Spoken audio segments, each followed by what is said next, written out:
Yes, indeed, Matt, we are. Remember, of course, that Saudi Arabia is the largest economy in the region. What happens in Saudi Arabia has major implications for all of the countries here in this Persian Gulf area, UAE in particular, in terms of the stock markets. Lots of excitement surrounding this Tadawul's MSCI inclusion. That, of course, is taking place over the next 48 hours. It's closing. I'm joined now by a portfolio manager from HSBC here in Saudi Arabia, Omar al Helali. Omar, thanks so much for joining us here on our balcony in Riyadh, my favorite place to be. Walk me through how you see this playing out against this backdrop of lower oil prices. Thank you very much for having us. If we look at the first half of 2019 budget, we're looking at a tremendous improvement in the budget deficit. In the first half of 2019, we had $1.5 billion of deficit compared to the first half of 2018, we had $11 billion, which is a quite great improvement in terms of managing the deficit. If we look at the reasons for this improvement. How do you see that IMF figure in terms of the 7%? What's the discrepancy there? Yeah, between the government's projections and the IMF's. Yeah, so basically the IMF has recommended some reforms to be taken by the government. The government successfully implemented those reforms, such as the VAT, implementing the VAT. It was implemented in a timely manner, in a very fast way, and we saw the base growing of the VAT in 2019 compared to 2018, which resulted in a higher other non-oil revenue for the government. But the IMF is saying they think that should be a higher VAT. Do you think that that's something we're going to see in the coming weeks or coming year?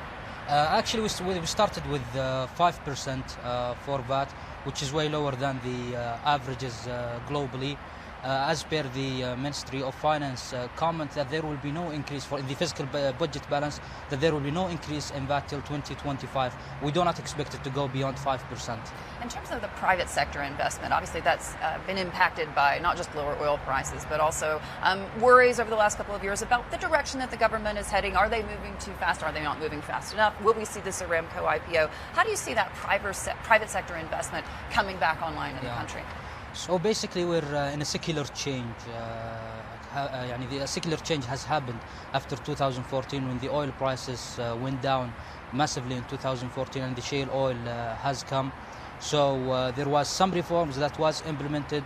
We believe that the inefficient businesses that was heavily dependent on the subsidies from the government were mainly impacted.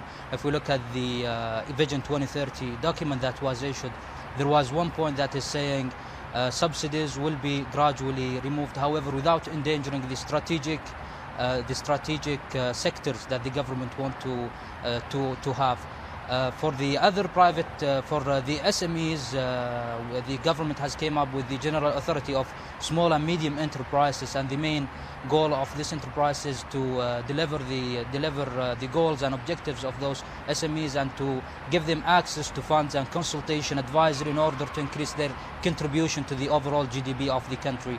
So in the short term, we saw some businesses going out due to inefficiencies, but however, this is a very healthy exercise on the long run. In terms of what we've seen over the last several months in particular, so much activity, let's call it, in the Persian Gulf area when it comes to what we thought would have an impact on oil prices in terms of these attacks on ships and on merchant vessels, but seemingly not really moving the dial there too much. What about the impact of the U.S.-China trade spat on Saudi Arabia in particular, especially given that growing relationship that we've seen with China? Yeah. So geopolitical tensions is part of the world. It happens every single time. It cannot disappear from our world, basically. The U.S.-China trade situation has caused a weaker demand for oil, and on the other side, the shale oil coming with higher supplies created some pressure on oil. However, if we saw the news yesterday that China and US will restart talks on agreeing on a certain deal to resolve the issues that they have between each other, I believe that an imminent recovery basically in the oil or even the petrochemical products is imminent once they reach a solution. But can we trade on those tweets? Can we put the faith in those announcements when they change on a day-to-day basis? Yeah, honestly, we have only the headlines that we can read. I remember that on the G20 meeting that we had some talks and then things went south. Again, we were having talks, so it's a bit complicated to assess. We just have the headlines to base our decision and thoughts on that. Hey, Hey everybody, it's Hadley Gamble from our new CNBC Middle East Bureau in Abu Dhabi. Thanks for stopping by. Now to watch more, you can try one of the videos that just popped up on your screen. And don't forget to subscribe.